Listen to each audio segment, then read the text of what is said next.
So big pickups are very useful because they can amplify larger surfaces than, you know, a guitar would. Like maybe get 2 notes out of this kalimba and maybe 3 out of this xylophone, 2 again out of that one. And if you can amplify these instead of just miking them, you can get quite a bit of sound out of it.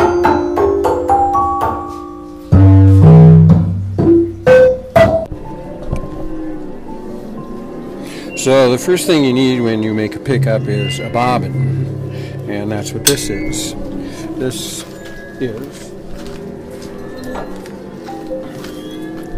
an 8.5 inch piece of 1 inch T-bar. It's 8.5 inches long, and it's a T-bar. And this makes it very easy to do. The next thing that you do with this is you mark it.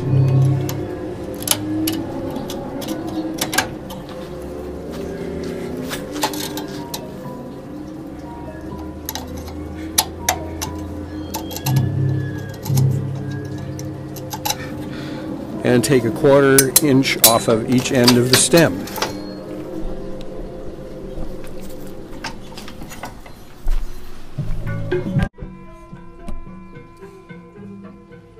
So having marked those stem cuts, then you cut them off. I'm going to do it on a bandsaw, but this would be perfectly easy to do with a hacksaw. It's just I do a lot of them, and this is faster.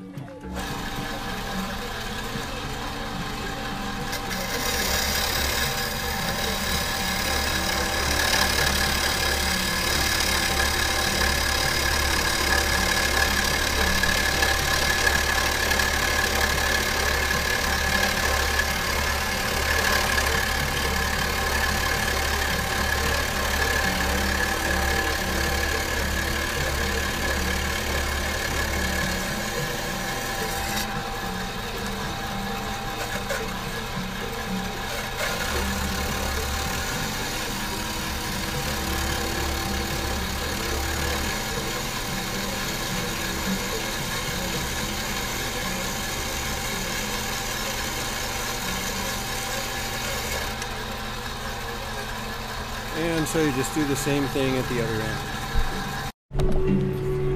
end. So you end up, what the hell, what's going on here? Okay, there we go. Okay, so what you end up with is a piece that looks like this, with the ends taken off each end like that. After you did this, you would clean these up. I'm going to use a grinding wheel, but you could do it just fine with a file. So the next thing to do is you want to put this rail, it's hard to see, the rail on top of the T-bar. And you line it up with the ends like that, hold it there. You could clamp this.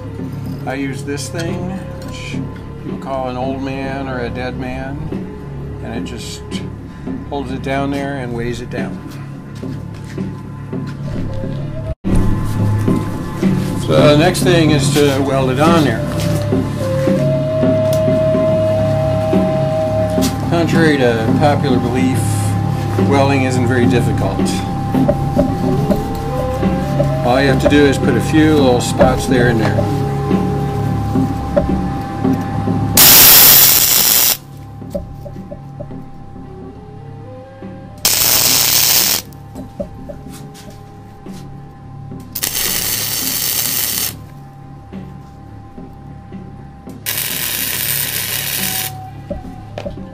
And that's it.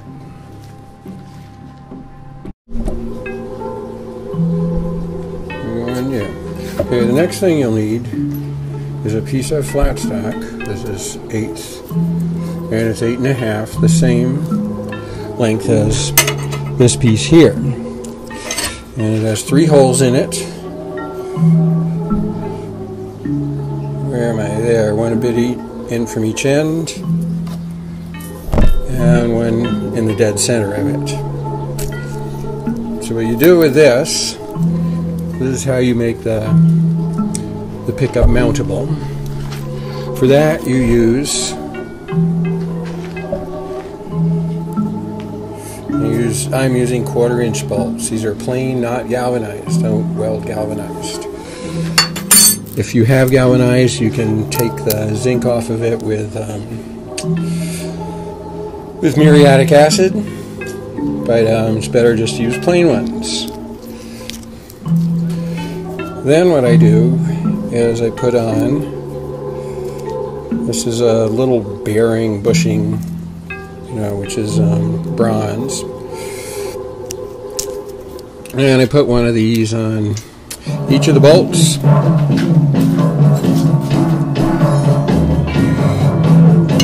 And then put the bolts on the thing.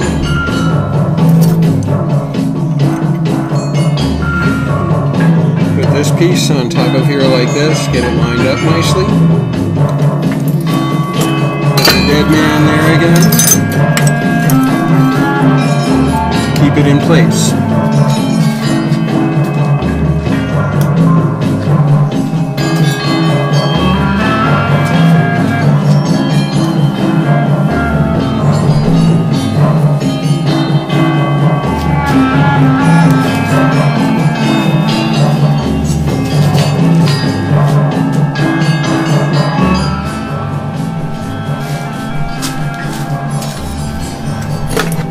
So then we're going to weld these onto the bottom of the pickup.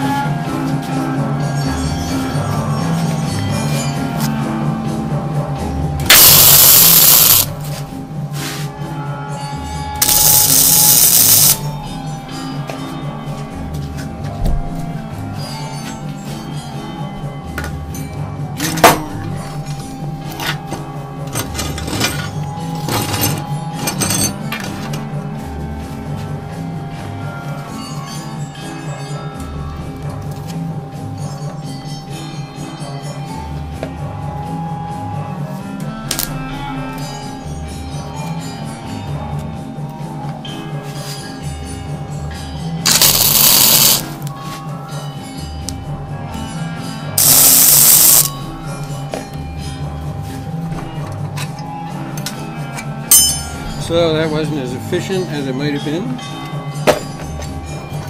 but here's what you end up with.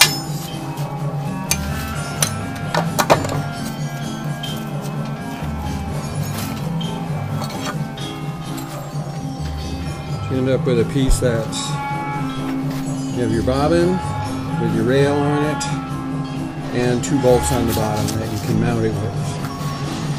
And you have your mounting plate.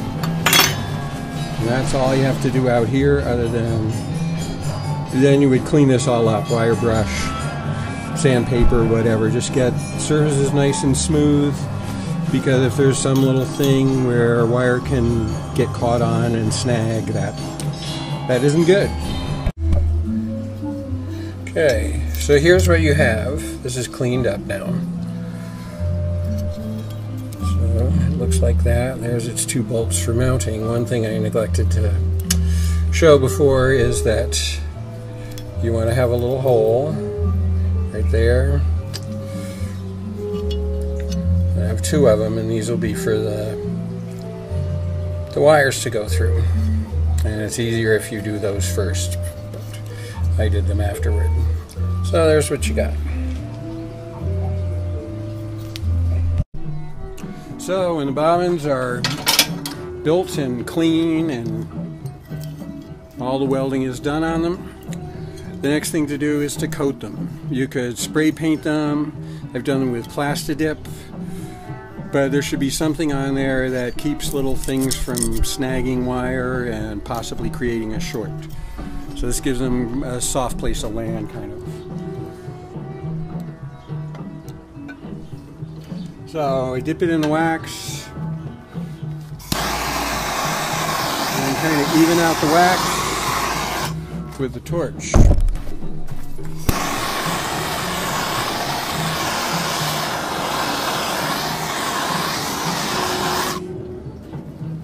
That one's a little messy because of the top here. So I would like stroke that off. And good enough.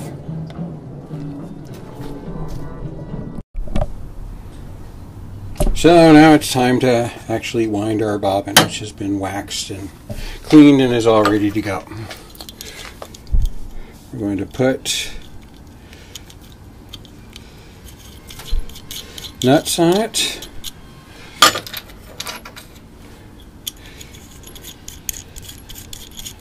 Like this. And then we're going to take that piece that we used to line these up in the first place. We'll put that on it. And attach that to it with wing nuts. And we take the whole thing and we put it in the chuck of the drill press.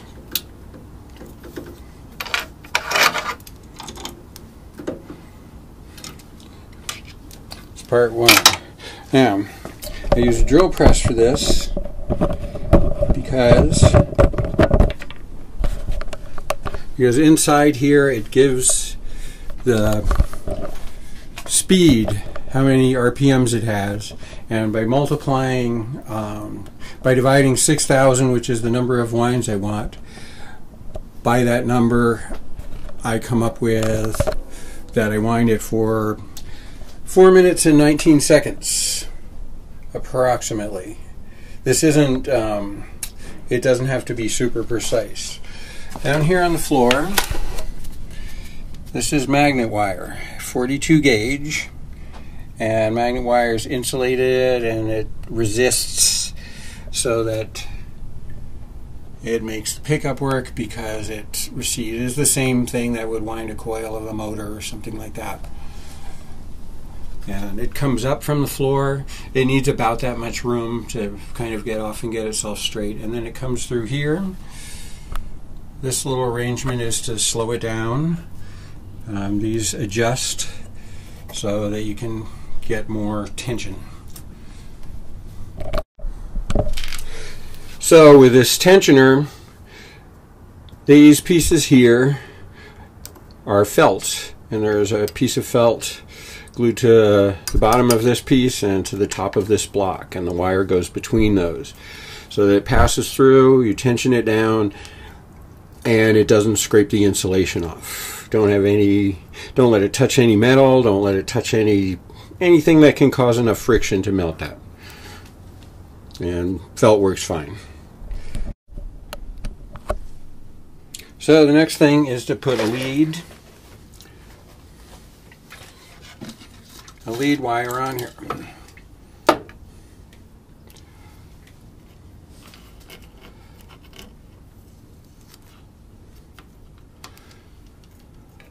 So you take the very thin pickup wire and you wrap it around lead to the pickup. I like to use stiff wire for this because, well, I'll explain that as we go along.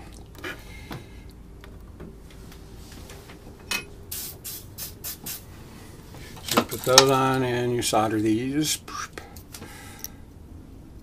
Solder right there. Boom. Is that good enough? There we go. One thing is, I do not recommend flux when you're doing this. I used to use flux and it turned out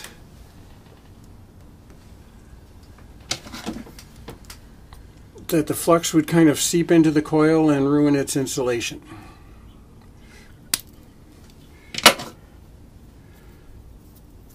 Then,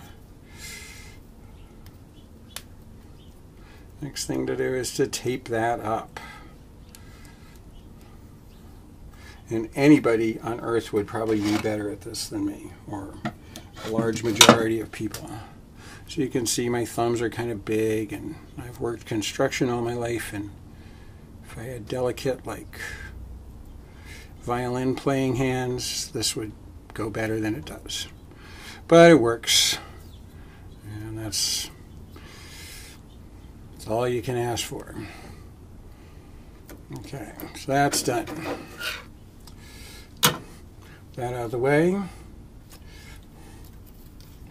You take the wire through the hole It was drilled in the plate of the thing.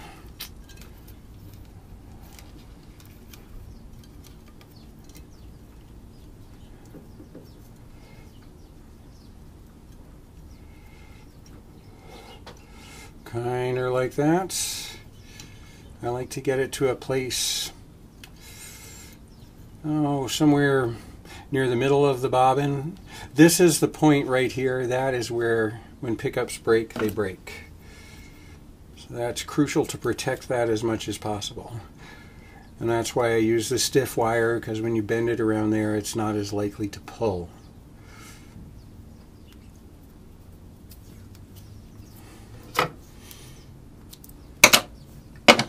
So then,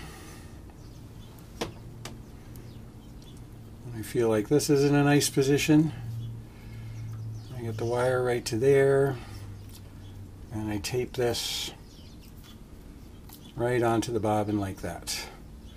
This extra piece, I just wind around here, keep it out of the way. You don't want it in the way. So that'll keep it safe. Then, the nice thing about using a drill press for this is that you can lower this table up and down and get it so that your wire kind of feeds pretty much toward the middle of the pickup. And we're kind of ready to go now. Let's see. Back here, we're going to pinch that in a little more, keep it out of the way. So, looks all right. Okay. Now we have a stopwatch, and I'm going to be winding this for 4 minutes and 19 seconds. It's nice. Another place that wire might tend to break is on the startup. So if you get it to a place where it feels good, that's better. This doesn't look awesome, but away we go.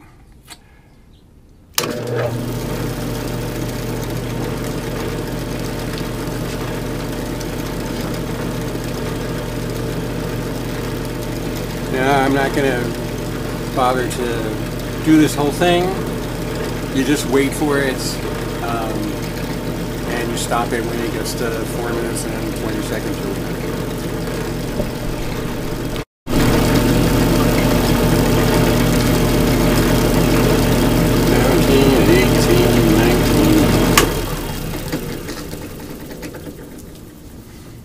And then it's wound. There's our coil. What I do next, are we working? Are we actually on? It appears that we are, right? Yes, good.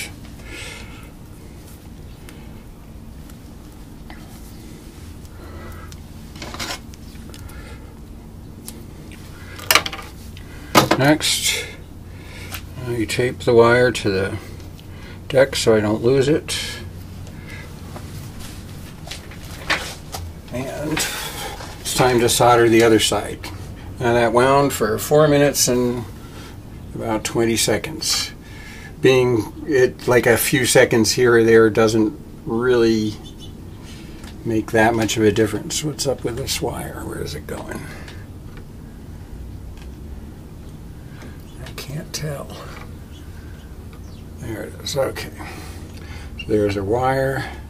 Get it tight.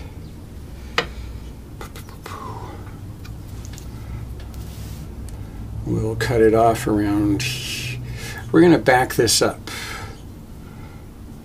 It's nice to have the next lead go all the way around and come out the hole, because it gives it more strain relief.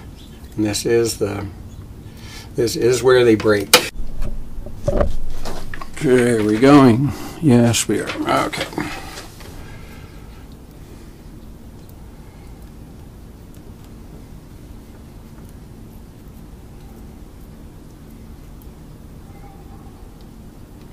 Get it on there. Boop, boop, boop.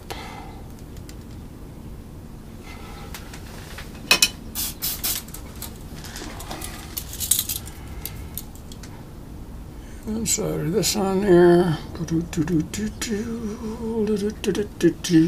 It's good.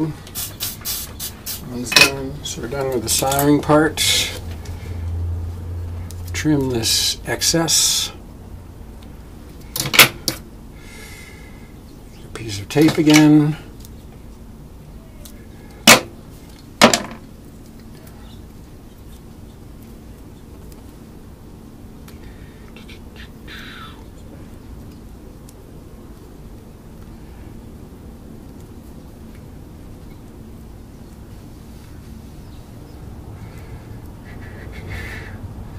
Okay, there we have our second lead. And we take this around here, put a nice corner on it there, take it along there and back up through the other hole. Get this as tight as you can, you know. The better and the more kind of precise you get, it's just kind of good. But there, we're done. We have wound this pickup. Okay, so the next thing we have to do is first we're going to see if we have function through it, and that means that we have continuity of, you know, that we haven't shorted out somewhere along the line. So that I do with this tester, and we test it for ohms. And if we get a reading for ohms, we've done fine. This one says, I don't know if that's visible on the camera, but this says it's 14.1, which is a good reading for something like that. It seems to me that the number of winds is more important than the actual impedance. And so I wind everything with 6,000 winds. And I like that sound. It's also a way that it's easy to count this way and easy to remember. So if I have to fix one later on, I can do that. Now the next process is called potting. And potting, if these were very tight coils, which they're not, they're a little bit loose. If they're very tight, you would dip them in wax or dip them in lacquer or something, but that doesn't work for these because they need a little manipulation to get them to stay close to the center of the pickup itself. So I've used many different things: wax, lacquer, spray paint, all kinds of stuff on this. And my favorite thing has been Elmer's glue. And what I do with the Elmer's glue is I just squeeze it in here. It's going kind of slowly. And get it to kind of go down back behind the coil of wire. And Elmer's is nice because it sets up fairly quickly, and I have a feeling that when I was using spray paint for this, that I think sometimes it ate away the insulation. For pushing the coil around, I use a pencil, and like a dull pencil, and try to push the wire up over the edge here. You notice I use the tip of the glue for it. What's happening there? It looks okay. All right.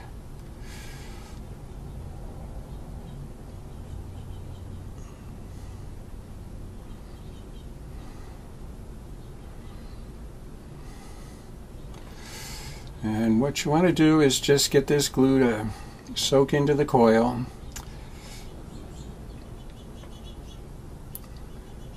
And try to get it in as deep as possible. Wish this were flowing a little better, but such is life.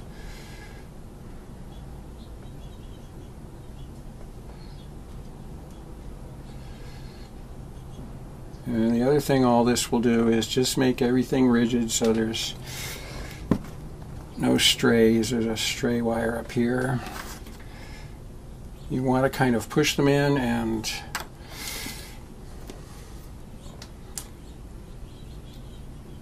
get this sort of as compact and stable as possible.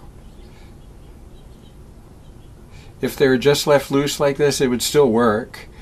It's just the sound wouldn't be as true, and the chances of something going wrong would magnify a lot. So anyway, this is my most recent potting method, which I'm fairly happy with. Ours is nice too. Like I used to use lacquer for this, and it just smells terrible and gives you a headache, and it takes a long time to dry. So then you just sort of push it along like frosting a cake or something. And what you want to do is you want to have as few things kind of hanging out and going their own way as you can. You want to make a nice, solid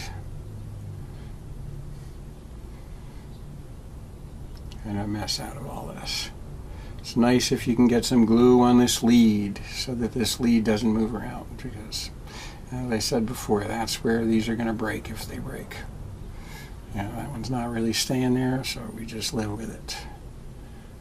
But it would be nice if we could get it to just stay in there. That's a little better.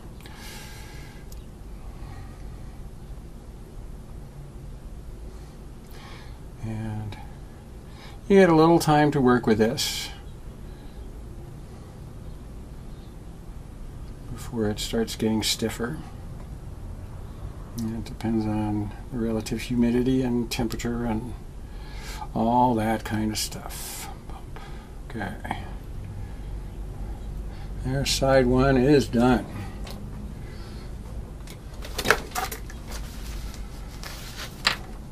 Turn around and do the same thing to the other side.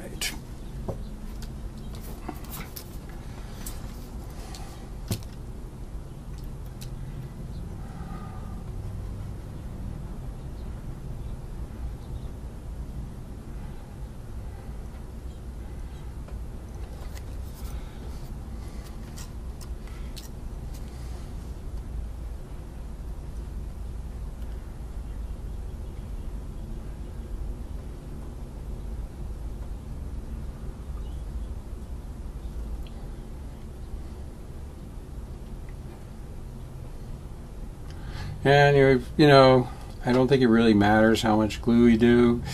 You need enough to sort of hold things together. And so it depends how without getting really precise, I mean, doing this on a tool like a drill press, this is a really primitive way of going about it so that you don't get a really tight wind. Just ain't gonna happen. Okay, there's a bunch of glue on here. Come again with a pencil. I start from the middle and work out. Get it in place, get it in place.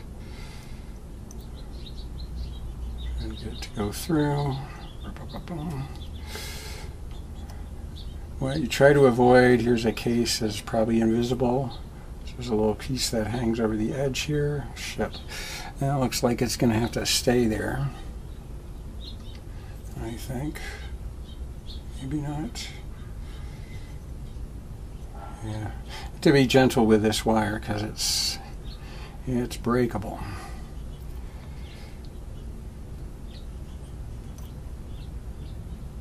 So I have to treat things a little bit delicately.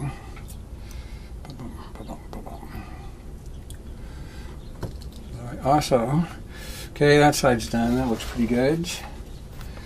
And I also take a bit of glue and put it in each of those holes where the lead wires come through. And the next thing will be to really just wait. Tomorrow this will be ready to go. Just if there's more, I mean, you can fuss endlessly. I like to keep the coil as tight to the blade of the pickup as possible. I think they perform better. Now, just since I've been wrestling with it, I'll check it again.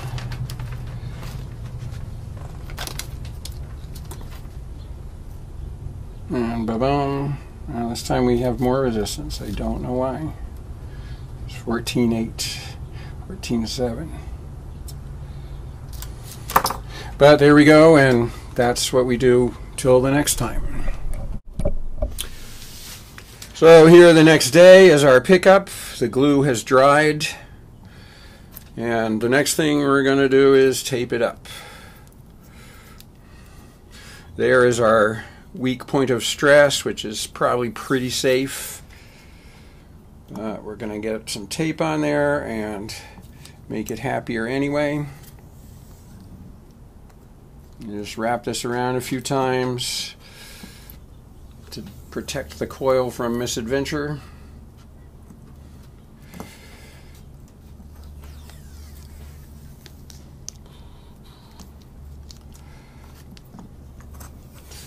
Like that.